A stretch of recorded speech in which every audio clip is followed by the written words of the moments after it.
What's up, you guys? It's Brendan from BlazeTech, and in today, well, not today's video technically, but it's more of an update.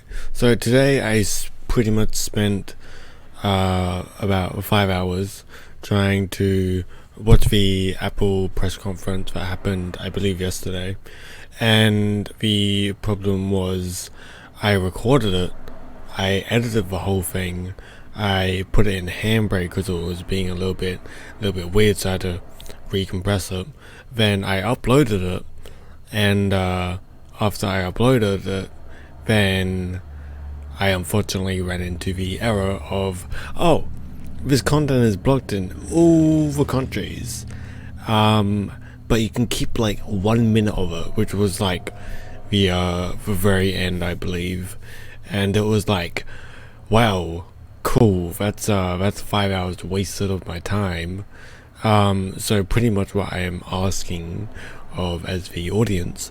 So as you know, the Apple, as you probably know, the Apple press conference was yesterday.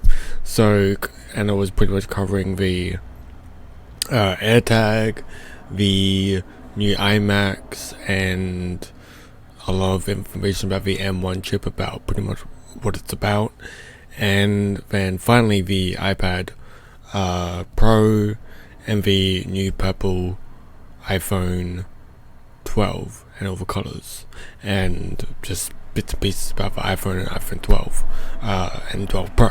So pretty much what I'm asking is, could you guys leave a comment down below on what you want me to like give insight on, or my outputs on, or like run through some specifications or something like that. And yeah, no, I'm gonna keep this video extremely short and very brief. And yeah, if you comment below, that gives me something to do, that gives you some good information, and I'll have it up as soon as possible. But other than that, it's Brandon from BlazeTech. Like, subscribe, even though this was a tiny video, and you can check out my socials. I have Twitter, Instagram, and Twitch. And thanks for watching. Bye.